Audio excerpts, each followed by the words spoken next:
One of the things I want to establish right from the start is that not all neurosurgeons wear cowboy boots. I just wanted you to know that. So I am indeed a neurosurgeon, and I follow a long tradition of neurosurgery, and I'm going to tell you about today is adjusting the dials in the circuits in the brain, being able to go anywhere in the brain and turning areas of the brain up or down to help our patients.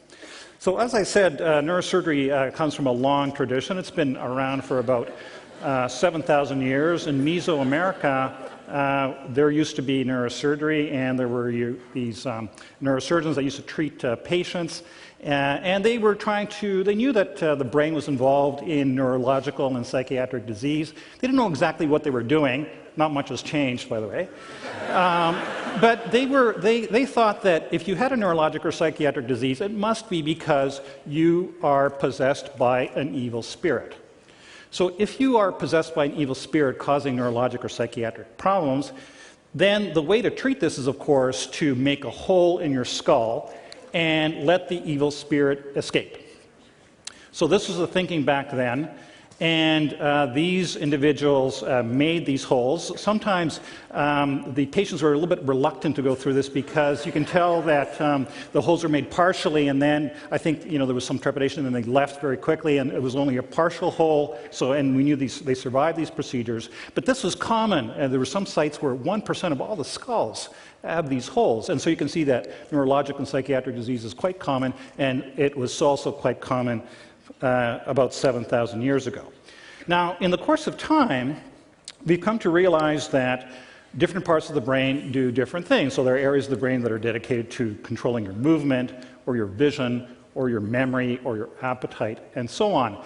And when things work well, then the nervous system works well, and everything functions. But once in a while, things don't go so well, and there's trouble in these circuits, and there are some rogue neurons that are misfiring and causing trouble, or sometimes they're underactive and they're not quite working as they should. Now, the manifestation of this depends on where in the brain these neurons are. So when these neurons are in the motor circuit, you get dysfunction in the movement system, and you get things like Parkinson's disease.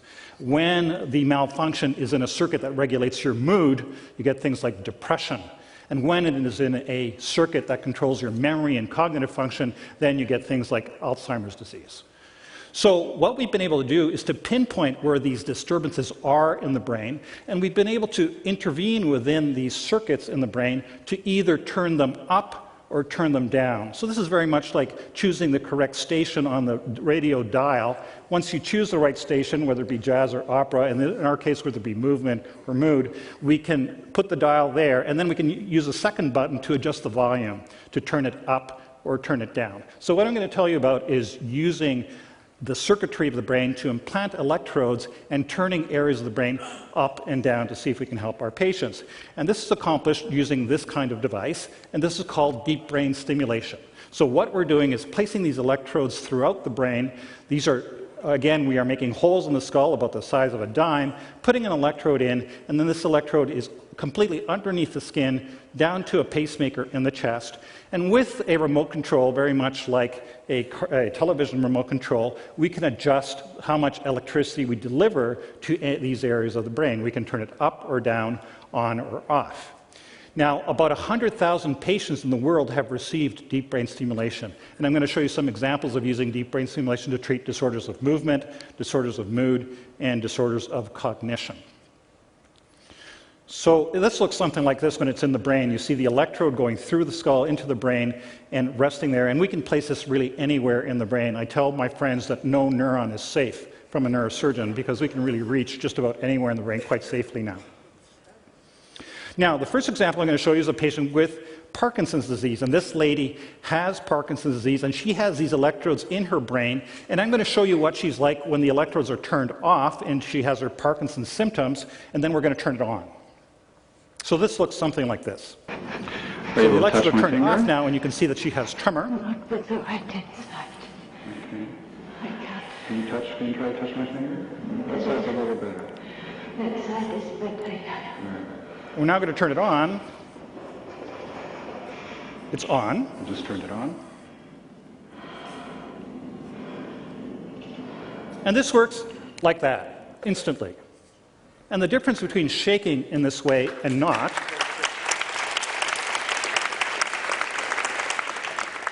The difference between shaking in this way and not is related to the misbehavior of 25,000 neurons in her subthalamic nucleus.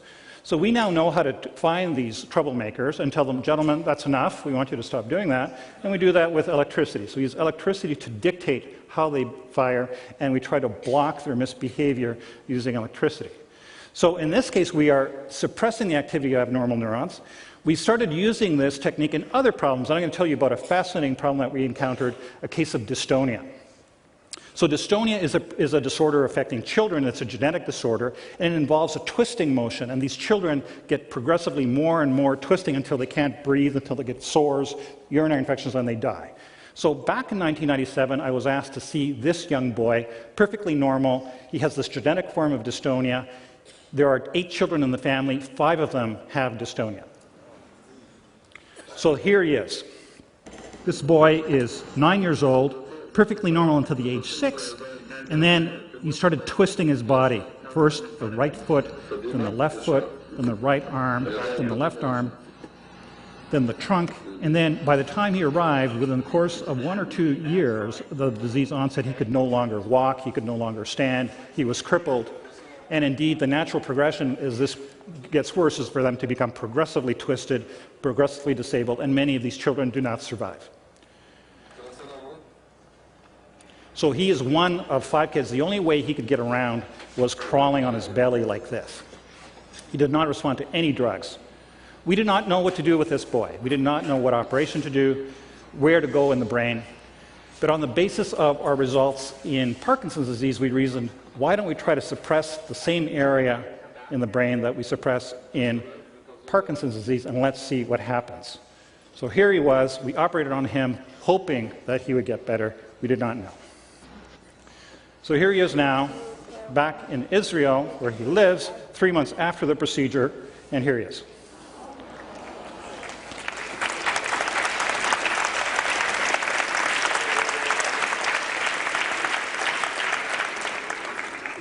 On the basis of this result, this is now a procedure that's done throughout the world, and there have been hundreds of children that have been helped with this kind of surgery.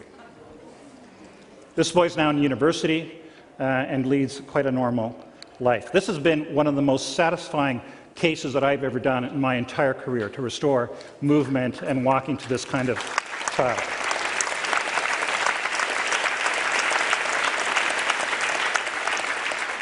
We realized that perhaps we could use this technology not only in circuits that control your movement, but also circuits that control other things. And the next thing we took on was circuits that control your mood.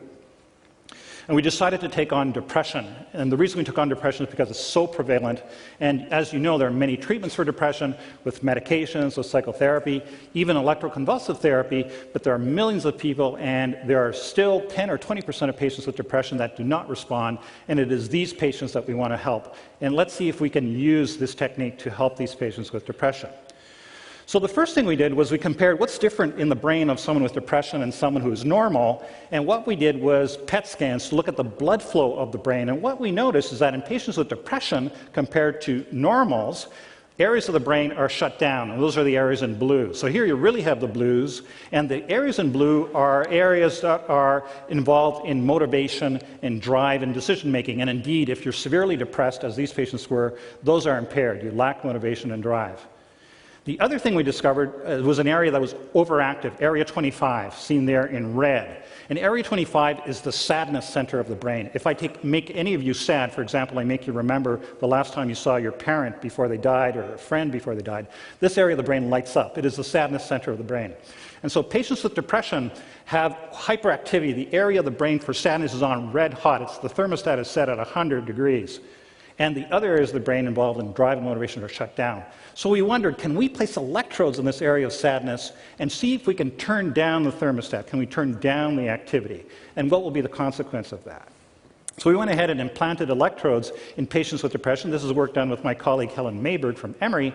And we placed electrodes in area 25. And on the top scan, you see before the operation, area 25, the sadness area is red hot, and the frontal lobes are shut down in blue. And then after 3 months of continuous stimulation, 24 hours a day, or 6 months of continuous stimulation, we have a complete reversal of this. We're able to drive down area 25 down to a more normal level, and we're able to turn back online the frontal lobes of the brain. And indeed, we're seeing very striking results in these patients with severe depression.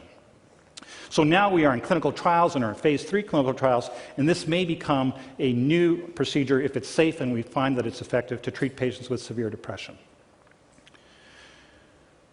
I've shown you that we can use deep brain stimulation to treat the motor system in cases of Parkinson's disease and dystonia. I've shown you that we can use it to treat a mood circuit in cases of depression. Can we use deep brain stimulation to make you smarter? Anybody interested in that? Of course we can, right? So what we've decided to do is we're going to try to turbocharge the memory circuits in the brain. We're going to place electrodes within the circuits that regulate your memory and cognitive function to see if we can turn up their activity. Now, we're not going to do this in normal people. We're going to do this in people that have cognitive deficits. And we've chosen to treat patients with Alzheimer's disease who have cognitive and memory deficits. As you know, this is the main symptoms of early onset Alzheimer's disease. So we've placed electrodes within this circuit in an area of the brain called the fornix, which is the highway in and out of this memory circuit, with the idea to see if we can turn on this memory circuit and whether that can in turn help these patients with Alzheimer's disease. Now, it turns out that in Alzheimer's disease, there's a huge deficit in glucose utilization in the brain. The brain is a bit of a hog when it comes to using glucose. It uses 20% of all your, even though it only weighs 2%, it uses 10 times more glucose than it should based on its weight. 20% of all the glucose in your body is used by the brain. And as you go from being normal to having mild cognitive impairment, which is a precursor for Alzheimer's, all the way to Alzheimer's disease, then there are areas of the brain that stop using glucose. They shut down, they turn off. And indeed, what we see is that these areas in red around the outside ribbon of the brain are progressively getting more and more blue until they shut down completely. This is analogous to having a power failure in an area of the brain, a regional power failure. So the lights are out in parts of the brain in patients with Alzheimer's disease. And the question is, are the lights out forever, or can we turn the lights back on? Can we get those areas of the brain to use glucose once again? So this is what we did. We implanted electrodes in the fornix of patients with Alzheimer's disease. We turned it on, and we looked at what happens to glucose use in the brain. And indeed, at the top, you'll see before the surgery, the areas in blue are the areas that use less glucose than normal, predominantly the parietal and temporal lobes. These areas of the brain are shut down. The lights are out in these areas of the brain. We then put in the DBS electrodes, and we wait for a month or a year. And the areas in red represent the areas where we increase glucose utilization. And indeed, we are able to get these areas of the brain that were not using glucose to use glucose once again. So the message here is that in Alzheimer's disease, the lights are out, but there is someone home, and we're able to turn the power back on to these areas of the brain. And as we do so, we expect that their functions will return. So this is now in clinical trials. We are going to operate on 50 patients with early Alzheimer's disease to see whether this is safe and effective, whether we can improve their neurologic function.